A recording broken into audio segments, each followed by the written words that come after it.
تو رسول کریم علیہ السلام نے فرمایا کتنا ہی اچھا ہو کہ تم جمعے والے دن نہا کے آیا کرو۔ بس وہ صحابہ کا مزاج ہمارے والا نہیں تھا کہ تفصیل بتائیں، حکمت بتائیں، ملے گا کیا، ثواب کتنا، نہ نہائے تو گناہ، یہ کوئی نہیں۔ حضور نے کہا کہ نہا کے آؤ تو کتنا ہی اچھا ہے۔ پھر کسی صحابی نے کبھی بھی بغیر غسل کیے جمعہ ادا ہی نہیں کیا، کسی نے بغیر غسل کے کبھی جمعہ ادا ہی نہیں۔ دیکھیں نا، اسلام بڑا خوبصورت دین ہے۔ حضور نے فرمایا جو کچا پیاز کھائے وہ مسجد نہ آئے، پہلے مسواک کرے، دانت صاف کرے، پھر آئے۔ نبی پاک صلی اللہ علیہ وسلم نے فرمایا جو کچی مولی کھائے مسجد نہ آئے۔ مولی کھانا جائز ہے، پیاز کھانا جائز ہے، لیکن منہ سے بدبو آتی۔ نبی پاک علیہ السلام کا ظاہری حسن کیا بات ہے۔ میلاد مبارکہ میں نبی پاک علیہ السلام کی جو چیز بڑی کھل کے واضح ہوتی ہے وہ رسول اللہ کا حسن و جمال۔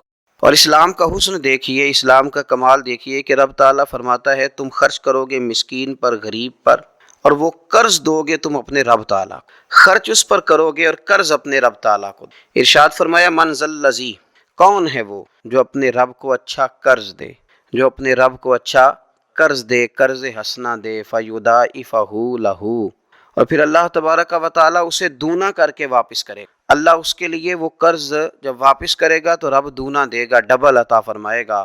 اور وَلَهُ اجر کریم، اور ان کے لیے جو ثواب ہے وہ عزت والا ہے۔ صدر الفاضل سید نعیم الدین صاحب مراد آبادی رحمۃ اللہ علیہ فرماتے ہیں کہ یہ دیکھو کریم کا کرم کہ خود اپنے بندے کو مال عطا فرما رہا ہے، پھر خود ہی فرما رہا ہے کہ تو مجھے قرض دے۔ اور یہ عین انسان کے مزاج اور فطرت کے مطابق بات کی کہ تم مجھے قرض دو۔ جب کوئی انسان کسی کو ویسے کوئی چیز دیتا ہے تو اس کا خیال ہوتا ہے شاید واپس ملے نہ ملے، لیکن جب قرض دیتا ہے تو اس کا خیال یہ ہوتا ہے کہ یہ ضرور مجھے واپس ملے گی۔ تو فرمایا چونکہ تمہارے مزاج ہیں، تمہاری طبیعت ہے، تمہاری فطرت ہے، تم سمجھتے ہو کہ قرض ہمیں ضرور واپس ملے گا، لہٰذا تمہارا رب تمہیں کہہ رہا ہے کہ تم مجھے قرض حسنہ دے دو، اپنے غریب بھائیوں پر، مسکینوں پر، کمزوروں پر خرچ کرو اور اپنے رب کو قرض حسنہ دے دو، رب تمہیں ڈبل کر کے واپس عطا کرے۔ اور جو اجر دے گا وہ عزت والا دے گا، جو تمہیں ثواب عطا فرمائے گا وہ اکرام والا اللہ تمہیں ثواب عطا کرے۔ نبی پاک صلی اللہ تعالی علیہ وسلم نے نا انفاق کی تعریف کی، اللہ کے راستے میں خرچ کرنے۔ جب تک امراء مالدار لوگ خرچ نہیں کریں گے غرباء پر، مساکین پر، طلباء پر، فلاحی کاموں میں، دینی کاموں میں، جب تک وہ خرچ نہیں کریں گے تب تک معاملہ آگے نہیں بڑھے گا۔ تب تک وہ سارے منصوبہ جات جس سے کہ غریب کا بھلا ہونا تھا، جس سے دین کو مضبوط ہونا تھا، جس سے دین کی اشاعت ہونی تھی، وہ سارے منصوبے آگے نہیں بڑھیں گے۔ اس لیے نبی کریم صلی اللہ تعالی علیہ وآلہ وسلم نے ارشاد فرمایا کہ تم خرچ کرو تاکہ تم پر خرچ کیا جائے، تم اللہ کے راستے میں دو تاکہ رب تمہیں دے، دو اس کے راستے میں وہ تمہیں عطا کرے اپنے فضل و کرم کے ساتھ۔ اللہ تبارک و تعالیٰ کے راستے میں جب خرچ کیا جاتا ہے تو رب راضی ہوتا ہے، پھر بندے کو اور زیادہ عطا کرے۔ آپ دیکھیے کہ اسلام نے خرچ کرنے کے بہت سارے مواقع بنائے اور فردن فردن غریب کو امیر کے ساتھ جوڑا، امیروں سے کہا کہ غرباء کا حصہ نکالو، سال کے بعد زکوٰۃ کا حکم، ہر وہ شخص جو صاحب نصاب ہے وہ سال کے بعد زکوٰۃ ادا کرے۔ رمضان المبارک آیا تو صدقہ فطر کو رکھا گیا تاکہ جو غرباء ہیں، مساکین ہیں، وہ بھی عید کی خوشیوں میں امیر مسلمانوں کے ساتھ شامل ہوں۔ پھر جب فصل کا موقع آیا تو عشر رکھا گیا تاکہ غریب بھی تمہارے غلے میں، تمہارے اناج میں، تمہاری گندم میں، تمہارے چاول میں، تمہاری سبزی میں شریک ہو جائے۔ ہر موقع پر ان کو یاد رکھنا، ان کو ساتھ ملانا۔ قربانی رکھ دی گئی، اور قربانی بھی جب رکھی گئی تو امیر پر رکھی گئی۔ اس کا فلسفہ بھی یہی ہے کہ امیر قربانی کریں گے اور غریبوں تک اس کا گوشت پہنچائیں گے۔ میرے رسول کریم صلی اللہ تعالی علیہ وآلہ وسلم نے یہ خوبصورتی کے ساتھ ایک کو دوسرے کے ساتھ جوڑا۔ اب ہوتا کیا ہے؟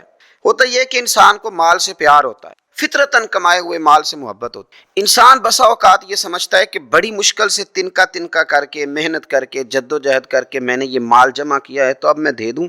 ایک لمبا عرصہ تک میں نے پردیس کاٹا، مشکلات برداشت کی، اور میں نے کئی راتوں کے رت جگے اس کام کے نام کی، اور آج اگر مالی طور پر میں مضبوط ہوا ہوں تو کیا میں یہ مال دے دوں؟ تو دیکھیے اسلام ایک روحانی مذہب ہے، اس کی تعلیمات آفاقی ہیں۔ یہ ہمیں بتلاتا ہے کہ صرف فیصلہ وہ نہ کرو جو تمہاری آنکھوں سے نظر آ رہا ہے، کچھ چیزیں ایسی ہیں جو رب تمہیں اپنے فضل سے دے رہا ہے اور تمہاری ظاہری آنکھیں انہیں دیکھ نہیں رہی۔ نبی پاک صلی اللہ تعالی علیہ وسلم نے ارشاد فرمایا، یہ حدیث مبارکہ صحیح مسلم میں موجود ہے، حضرت ابو ہریرہ رضی اللہ تعالیٰ عنہ فرماتے ہیں، دیکھیے حضور صلی اللہ تعالیٰ علیہ وسلم نہ بات کر کے مختصر جملوں میں کیسے آگے بڑھتے ہیں۔ کریم ابو فرمانے لگے، یاد رکھنا صدقہ دینے سے مال کم نہیں ہوتا۔ اللہ اکبر۔ آپ کو تو میسج آ گیا بینک سے کتنے پیسے کم ہو گئے، آپ نے تو جو گن کے دراز میں رکھے تھے اس میں سے لاکھ میں سے آپ نے تو 5,000 دے دیا، تو آپ کو تو پتہ ہے وہ 95 رہ گیا ہے۔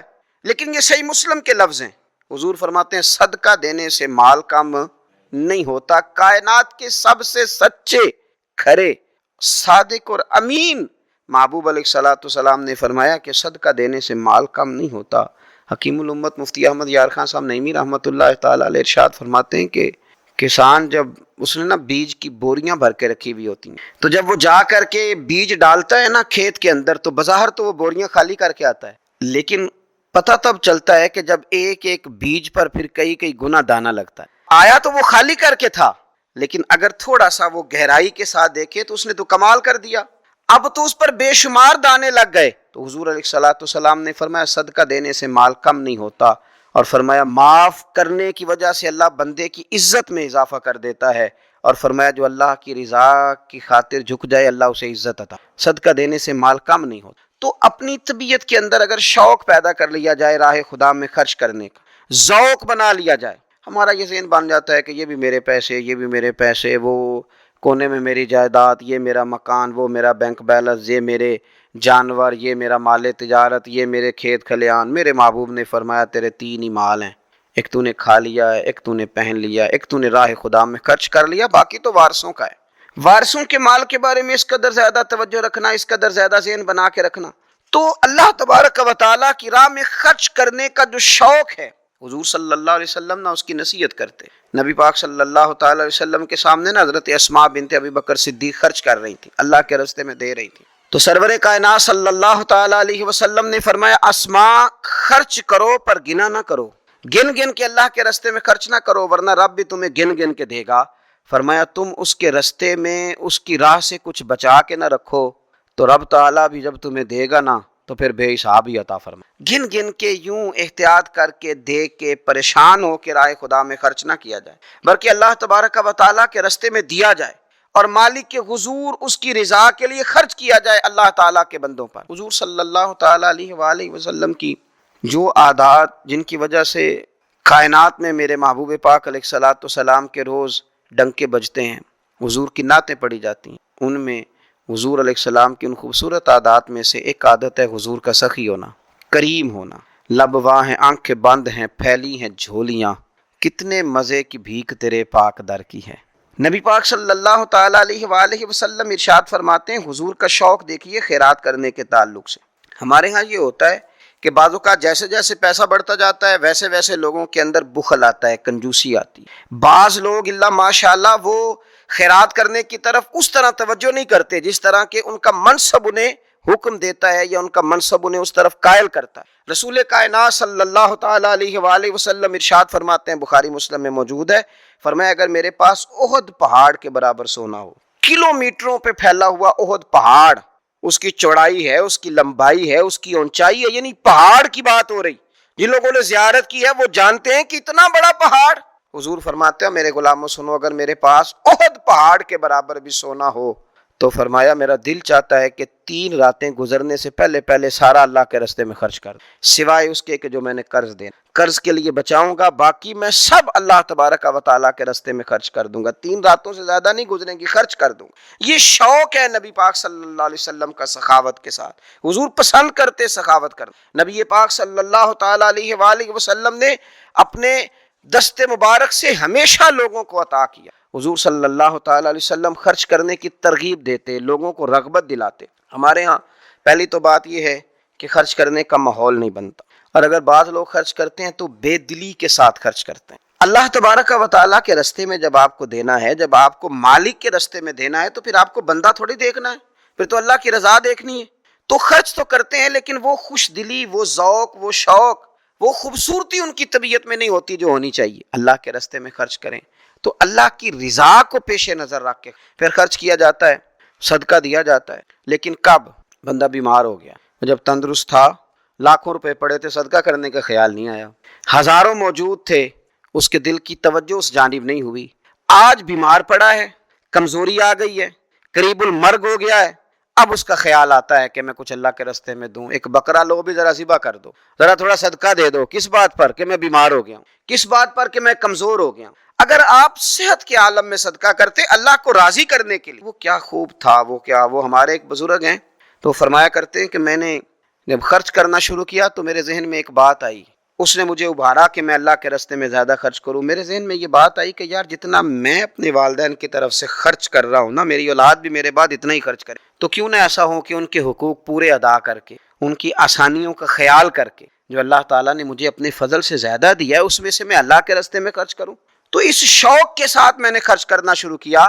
نبی پاک صلی اللہ تعالیٰ علیہ وآلہ وسلم ارشاد فرماتے ہیں کہ کسی بندے کا اپنی زندگی میں 1 درہم خرچ کرنا مرتے وقت 100 درہم خرچ کرنے سے زیادہ بہتر ہے۔ زندگی میں 1 درہم دینا مرتے وقت، یعنی عین بیماری کے عالم میں جب تو خرچ کر رہا ہے تو وہ تو 100 خرچ کرے گا درہم، اور تندرستی میں، صحت میں تو نے 1 خرچ کیا تو اللہ تعالیٰ اس 1 کا ثواب تجھے اس وقت سے زیادہ عطا فرمائے۔ یہ حدیث مبارکہ ابو داؤد شریف میں مشکات میں ملے گی۔ حضور فرماتے ہیں صحت کے عالم میں خرچ کر، بجائے اس کے کہ تیری طرف سے کوئی صدقہ دینے جائے تو خود صدقہ دینے جا، اپنے ہاتھوں سے دے اور شوق بنا کے دے اور توجہ کر کے دے، اور تیری طبیعت لگی ہوئی ہو اور تو خود اپنے کندھے پہ رکھ کے جائے، غریبوں کے گھر میں پہنچا کے آئے، اور تو تیرا دل کرے کہ اگر میرے گھر کے اندر گندم موجود ہے پھر کوئی بھوکا نہ سوئے، اگر میرے پاس طاقت موجود ہے کسی کو کپڑا پہنانے کی تو پھر کوئی غریب سردی میں ٹھٹھرتا نہ سوئے، اگر میرے پاس طاقت موجود ہے مکانات بنانے کی، پھر مالک کریم کا کوئی بندہ جس کو میرے رب نے پیدا کیا، اس کی قدرت کا جو شاہکار ہے رسول پاک علیہ السلام کا، کوئی غلام بغیر چھت کے نہ سوئے۔ اگر میرے پاس طاقت ہے تو پھر میرا حال تو یہ ہونا چاہیے نا کہ کسی غریب کی بیٹی اس لیے نہ بیٹھی رہے کہ اس کے پاس جہیز کوئی نہیں، یوں نہ ہو کہ میرے گھر کے اندر تو آدھا کھانا کھایا جائے اور آدھا ضائع کیا جائے، لیکن بہت سارے لوگ ایسے ہیں جو رات کو ترسیں کہ کچھ مرضی کا من پسند مل جاتا تو پیٹ بھر کے کھا لیتے۔